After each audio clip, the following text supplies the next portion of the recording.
You guys are gonna kill me.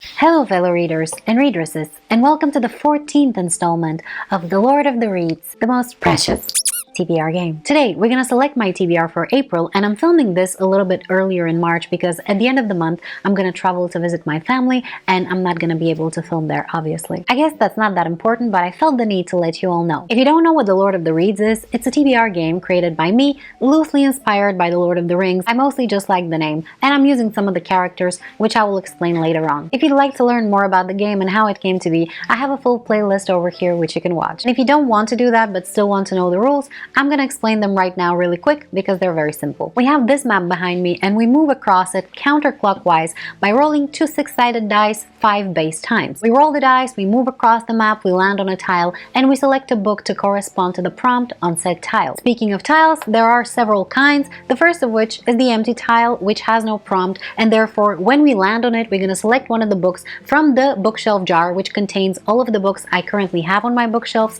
and haven't yet read. There might be some books here that I've already actually read, but it's frankly impossible to keep a jar with over 300 books in it up to date. Next we have the 2024 TBR jar tile. When we land on it, I'm gonna dip into my 2024 TBR jar and select a series to continue it from there. If you're curious to know what's in here, you can watch this video. Next we have the series jar tile. When we land on this one, I'm gonna dip into my series pot, which contains all the series I am actively reading, or occasionally have stuck in progress. Next we have the prompt card style. When we land on this one, I'm gonna select one of the prompt cards. We have over 50 of those, and each of them contains a different book-related prompt. Then we have all the genre tiles. We have fantasy, science fiction, non-fiction, historical fiction, mystery and thriller, manga, graphic novel, and classics, I believe. Either way, they're all over here. Next, we have the +1 book tile. When we land on this one, we're gonna dip into the bookshelf jar and we're gonna add an extra roll to this month's TBR. There is one more case when we're gonna be adding extra rolls, and that is if I roll double, which is also known as the Amanda roll. If you're curious about that name, you can go watch that video. Next we have the bookstore tile. When we land on this one, I'm gonna go either to the bookstore or to the library and pick a book to read from there. And last, but definitely not least, we have the mission style. When I land on this one, I'm gonna select one of the mission cards,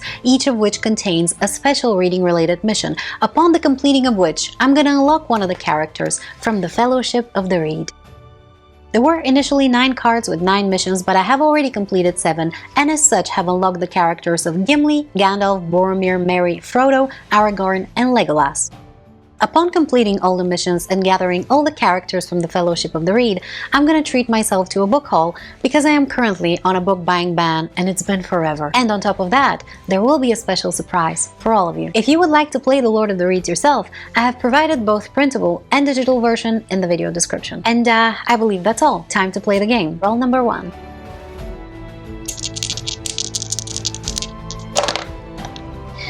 And we have a 9. This is where we ended up last time, so let's go from here. 1, 2, 3, 4, 5, 6, 7, 8, 9.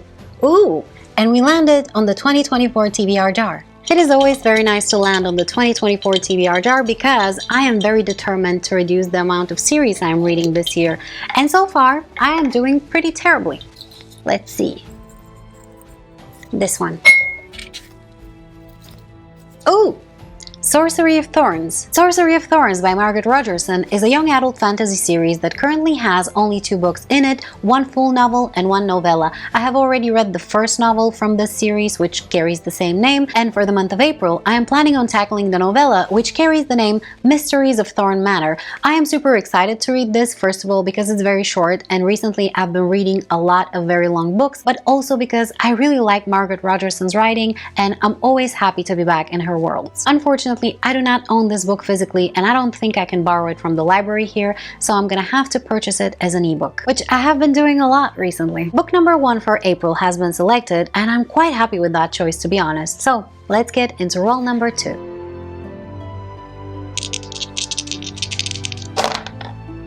And we have a 5. 1, 2, 3, 4, 5.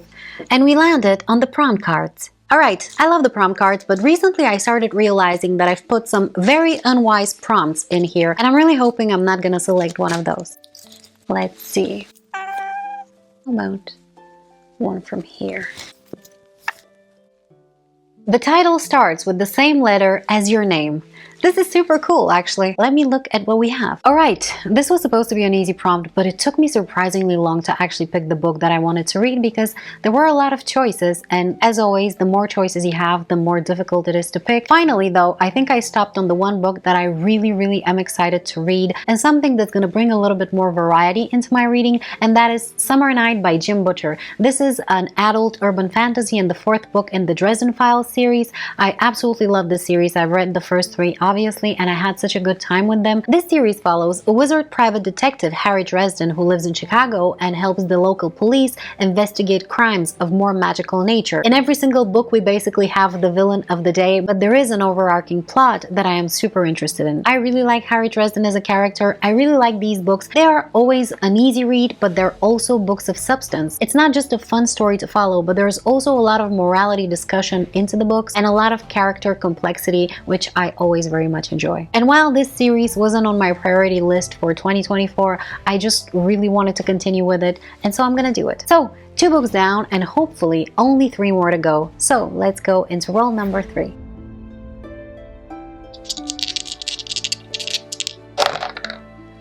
And we have a 4.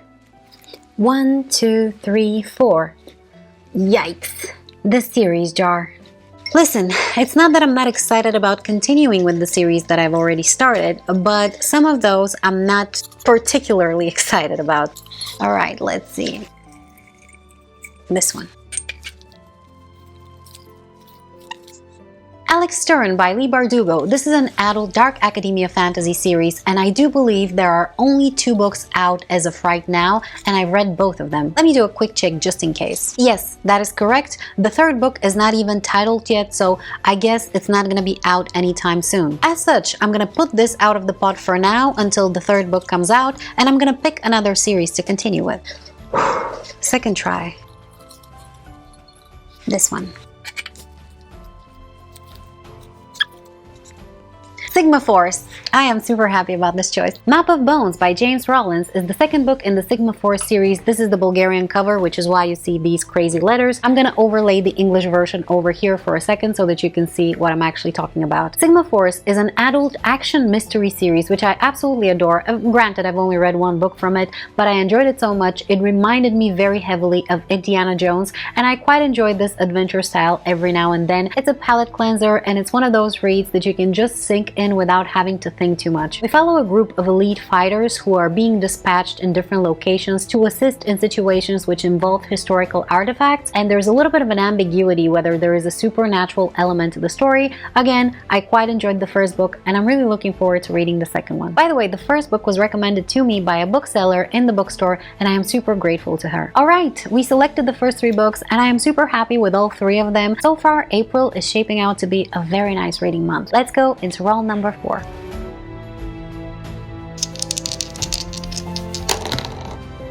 And we have a 10. 1, 2, 3, 4, 5, 6, 7, 8, 9, 10. Oof, 2024 TBR jar again. This is good. I have way too many series to complete this year, so I am happy to be landing on this one, but I am not very happy that I don't get to choose my books, and instead I am being served books based on what I pull from a jar. Either way, it's not that bad. Let's see. This one. The Faithful and the Fallen, one of my favorite series. However, I have already started reading book 4, which is the last in the series, and hopefully have already completed it by the end of March. As such, this is no longer in the roster, so I'm gonna pick another series. Alright, this was a good choice, but unfortunately, I am already, hopefully, done with it. This one. Alright, Book of the Ice. I like that choice. The Girl and the Moon by Mark Lawrence is the 3rd and final book in the Book of the Ice series. This is an adult fantasy / science fiction that is set in a world that is orbiting a dying star, and as such is almost completely frozen. I don't want to tell you anything about the plot and setup of this book because this series actually follows the Book of the Ancestors series, and I don't want to spoil that one because I really loved it and I think it's one of the more original fantasy series. So I am super happy to finally be reading this one because that will mean completing yet another series, but also a series that I actually enjoy. Alright people, don't panic. We have one more roll to go, and unless Amanda strikes, I think we should be safe. Let's hope that's the case and go into roll number 5.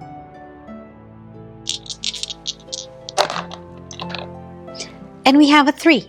Oh, wait a minute. 1, 2, 3. Yes.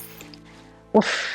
I am so excited to be getting the missions. We only have 2 remaining, and I can just feel the book buying frenzy coming over me. But let's see. Left or right? I'm gonna go left. Second breakfast. Read a book split in parts. Alright, this is doable. I like that.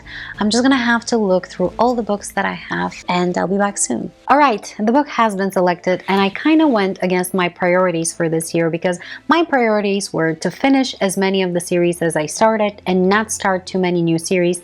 And here I am, starting a new series. What are you gonna do? And the book that managed to deserve this sacrifice is A Little Hatred by Joe Abercrombie. This is an adult grimdark fantasy, and that is pretty much all I know about it, and that is pretty much all I need to know about it because I love Joe Abercrombie's writing, and minus one book, I have loved absolutely everything I read by him. This series actually follows the First Law trilogy, which is one of my favorite series of all times, and I know that this series contains some of the characters, the leading characters from the First Law trilogy, so I am so looking forward to reading it. I've been eyeing it for months and months, and I think it's finally high time I actually tackle it. So my TBR for April is going to include The Girl in the Moon by Mark Lawrence, A Little Hatred by Joe Abercrombie, Summer Night by Jim Butcher, Map of Bones by James Rollins, and Secrets of Thorn Manor by Margaret Rogerson. But wait, there's more, because as you know, every single month I participate in 2 monthly reading challenges, the Buzzword Reading Challenge by Kayla from Books and Lala, and the Adventure and LJ Reading Challenge by G from Book Roast. I'm gonna link both of them in the video description. This month, however, I'm not gonna participate in the Adventure and LJ Reading Challenge because it's gonna be paused for Aurelium, the spring equinox, which I'm sadly also not gonna be participating in because frankly, I just can't keep up. I can't manage all the books that need to be read. I have so many things going on. I'm a little distracted, so I thought it would be best if I just take it easy and skip Aurelium this month. And for the Buzzword Reading Challenge, the prompt for April is nature words, which is why I'm gonna double up with The Girl and the Moon, since the moon technically counts as a nature word. However, that is still not all, because me and Gabby from the channel Gabby Likes to Read decided to start a buddy read of The Wheel of Time, and as such, in April we're gonna be tackling The Eye of the World by Robert Jordan. Now, I've already read this book, but it's been years, and I'm really happy and excited to be back into this world and start the journey again, and finally, hopefully finish it this time. And I am super happy to be doing it with Gabby because she's absolutely adorable. Go check out her channel, you won't be disappointed. And so for the month of April, I only have 6 books on my TBR, which I don't think has happened in a very, very long time. Special shout out and thanks to Amanda from Amanda's Booktopia, who didn't strike this month, so I'm really, really thankful. I owe you one. I'm sure you could sense that I kind of needed a break. I hope you enjoyed watching this video. Please let me know what you're reading in the month of April and whether you've read any of these books and if you have any particular opinion or advice about them. Thank you so much for watching, and if you'd like to see some of my other TBRs, check out this playlist. Bye!